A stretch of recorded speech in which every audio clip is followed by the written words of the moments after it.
नमस्कार, मैं सुनैना कश्यप और आप देख रही हैं KH लाइव हिमाचल। आज सुबह से ही हिमाचल प्रदेश की खबरों में मानो भूचाल आ गया। एक के बाद एक धमाका, पहले पुलिस प्रशासन और फिर सियासत की गली। गांधी की आंधी में पंडित जी भी आ गए। एसपी साहब ने तरकश से तीर छोड़े और सीधा राज्यसभा चुनाव में हुई क्रॉस वोटिंग पर पड़े। आरोप यह है कि सुक्खू सरकार को गिराने की साजिश रचने में सुधीर शर्मा मास्टरमाइंड थे। अब पंडित जी भी कहां चुप रहने वाले थे। पंडित जी ने भी अपने अंदाज में ये कह दिया कि हर गांधी महात्मा नहीं होता। अगर ऐसा कुछ था तो तब एसपी साहब ने क्यों कोई एक्शन नहीं लिया, तब क्यों सुधीर शर्मा से पूछताछ नहीं की गई। अब गांधी और पंडित जी के इस तथाकथित संवाद में राज्यसभा के जख्म फिर हरे हो गए हैं। लेकिन अगर गलती से इन दोनों में से कोई एक भी सच बोल रहा है तो सीएम सुक्खू को चिंतन मंथन करने की जरूरत है। जरूरत इसलिए है क्योंकि सिर्फ उनके अलावा अधिकारियों को भी इस बात की भनक थी कि सरकार गिराने की साजिश हो रही है। यानी घर में ही चोर था और पहरेदार सोते रहे। अगर एसपी साहब सही हैं तो उन्होंने तब क्यों सवाल नहीं उठाए, क्यों चुप रहे। बड़ा सवाल यह भी है क्या सीएम सुक्खू के अपने ही उन्हें डुबाने में लगे हैं। एसपी शिमला संजीव गांधी ने राज्यसभा चुनाव में हुई खरीद फरोख्त में सीधे सीधे भाजपा विधायक का नाम लिया है। एसपी ने धर्मशाला के भाजपा विधायक सुधीर शर्मा को राज्यसभा चुनाव के दौरान हुई खरीद फरोख्त का मास्टरमाइंड बताया है। एसपी के इस बयान के बाद हिमाचल की सियासत में तरह तरह के मायने निकाले जा रहे हैं। एसपी ने बताया है कि हाल ही में हुए राज्यसभा चुनाव में क्रॉस वोटिंग हुई और इसके पीछे बड़ा आर्थिक लेन देन था। उन्होंने कहा है कि विधायकों को प्रलोभन देकर वोट प्रभावित किए गए। इस पूरे घटनाक्रम में धर्मशाला के भाजपा विधायक सुधीर शर्मा की संदिग्ध भूमिका की ओर इशारा किया गया, जिन्हें इस कथित ऑपरेशन का प्रमुख मास्टरमाइंड बताया। एसपी ने दावा किया है कि कई विधायकों को विशेष सुविधाएं दी गई, जिनमें हेलीकॉप्टर सेवा और महंगे होटलों में ठहराने जैसी व्यवस्थाएं शामिल थी। चुनाव के दौरान कुछ फार्मा कंपनियों से अवैध फंडिंग लिए जाने की बात भी सामने आई है, जिसकी जांच अभी जारी है। एसपी संजीव गांधी ने बताया है कि इस मामले की जांच के दौरान उन्हें और उनकी टीम को राजनीतिक और प्रशासनिक दबाव का सामना करना पड़ा। उन्होंने ये भी दावा किया है कि उन्हें लगातार धमकियां दी जा रही है और कुछ रसूखदार लोग देख लेने जैसी बातें खुलेआम कह रही हैं। एसपी संजीव गांधी ने ये शब्दों के बाण सुधीर शर्मा पर इसलिए छोड़े क्योंकि विमल नेगी मामले में सुधीर शर्मा ने हाईकोर्ट की कार्रवाई को सोशल मीडिया पर पोस्ट करते हुए कई सवाल उठाए थे, जिनमें एसपी शिमला पर भी वार किया गया था। संजीव गांधी ने हाईकोर्ट की कार्रवाई को गलत तरीके से सोशल मीडिया पर शेयर करने पर धर्मशाला के भाजपा विधायक सुधीर शर्मा के खिलाफ कोर्ट में मानहानि का मामला दायर किया है। उन्होंने ये मामला 21 मई को दायर किया है।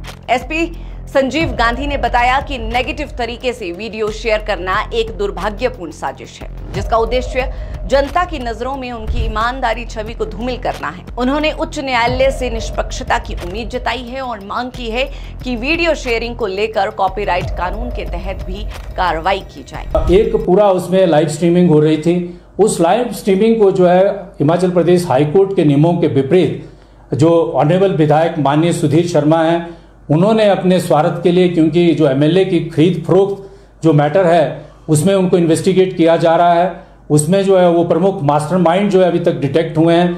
उन्होंने दुर्भावना से, मेरे प्रति दुर्भावना से और मेरी प्रोफेशनल इंटेग्रिटी को क्वेश्चन करने के लिए और जनता को ये दर्शाने के लिए कि मेरा किस प्रकार से माननीय अदालत में जो है वो उन्होंने ऐसा दर्शाया और बहुत नेगेटिव तरीके से पिक्चर को पोर्ट्रे किया, वो सारा का सारा नहीं किया जा सकता था रूल्स के हिसाब से।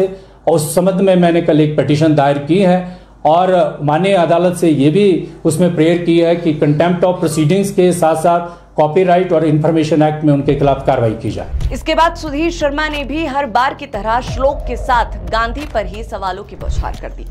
सुधीर ने श्लोक के जरिए ये कहा कि सत्य के समान कोई धर्म नहीं है और सत्य से बढ़कर कुछ भी नहीं है, झूठ से ज्यादा तीव्र कुछ भी नहीं है। सुधीर ने कई मसलों पर एसबी गांधी को घेरा। सुधीर ने यह सीधा कहा कि हर गांधी महात्मा नहीं होता है।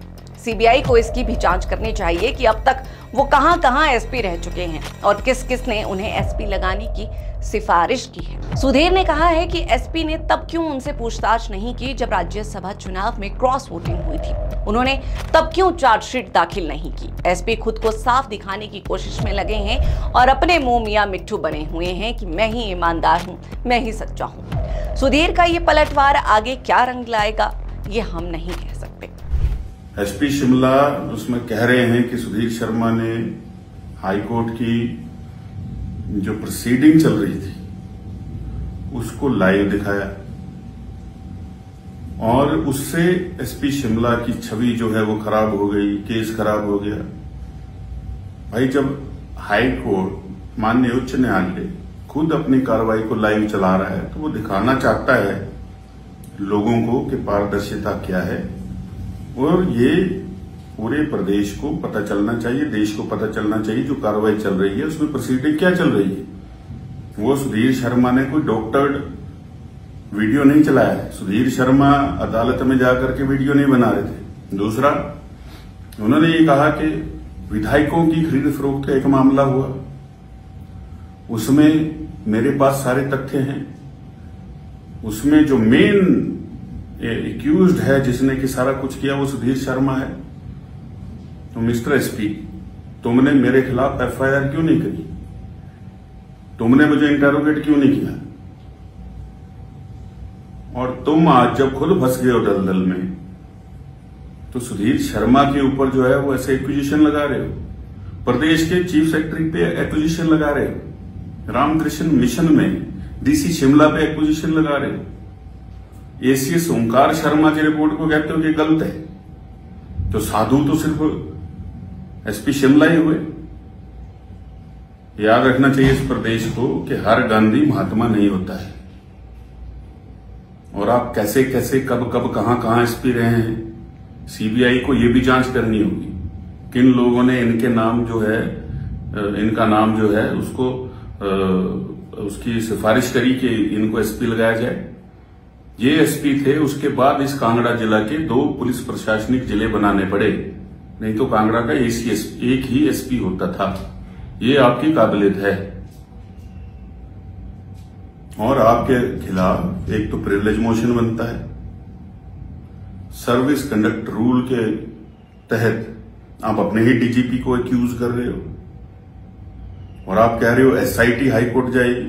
एसआईटी सरकार ने गठित की है, सरकार को जाना चाहिए। एसआईटी को किसने अधिकृत कर दिया कि ये दोबारा से हाईकोर्ट चली जाएगी? किसने ये ताकतें जो हैं वो एसपी शिमला को दे रखी हैं? और पंकज कुमार को, एएसआई को अब आपने सस्पेंड कर दिया, फिर छुट्टी भेज दिया। पंकज कुमार को लगाया किसने था? वो किसके अंडर आता है? तुम्हारे अंडर आता है। वो पेन ड्राइव लेके कैसे गायब हो गया? किसी ने तो कहा होगा you are the immediate boss handling the helm of affairs. ये सारी की सारी उंगलियां, और जब हाईकोर्ट ने कह दिया कि मामला सीबीआई देखेगी, उसके बाद पत्रकार वार्ता करना मैं समझता हूं अपने आप में तथ्यों को छुपाने का काम कर रहे हैं। मैंने आज क्रिमिनल डेफेमेशन एसपी शिमला के अगेंस्ट डाला है, उनको सर्व कर दिया है। न्याय के लिए चाहे एसपी हो चाहे कोई भी हो, हम लोगों को लड़ाई लड़नी है। इसलिए नहीं लोगों ने वोट डाल करके विधायक बना दिया है। आपके प्रदेश की आधी पुलिस झंडे डंडे लेकर, पोस्टर लेकर के विधानसभा धर्मशाला के अंदर बाय इलेक्शन में घूम रही थी सिविल वर्दी में। सारी सूची हमारे पास है। ये आप लोगों का किरदार है, ये आप लोगों की जो है वो पर्दापोशी हर चीज के अंदर है। और धिक्कार है आपकी आत्मा पर कि जो ईश्वर ने इतने पद पर पहुंचा दिया और उसके बाद कहते हो कि मेन मास्टरमाइंड सुधीर शर्मा था राज्यसभा चुनाव में। तुमने आज तक चार्जशीट दायर क्यों नहीं करी हाईकोर्ट में? क्यों जिम्मेवारियों से भाग रहे हो? क्यों बार बार अपनी सफाई इस प्रकार से देने का प्रयास कर रहे हो? जो आपने आज पत्रकार वार्ता की है उससे स्पष्ट लगता है कि चीफ सेक्रेटरी से भी ऊपर के किसी व्यक्ति का आपके सिर पर हाथ है। जो आप अपनी पत्रकार वार्ता में डीजीपी को नहीं मान रहे हो, चीफ सेक्रेटरी को नहीं मान रहे हो, तत्कालीन डीसी शिमला को नहीं मान रहे हो और खुद को ये तय करने पर लगे हो कि मैं ही साफ हूं, बाकी तो सारे लोग जो हैं वो कल्प्रिट हैं। तो इसलिए आपके कंडक्ट को जहां जहां जिन जिलों में आप या जहां डीएसपी रहे, एसपी रहे हैं, वहां पर भी सीबीआई को ये जूनियर अधिकारियों से पूछना चाहिए कि इनका कंडक्ट क्या रहा है।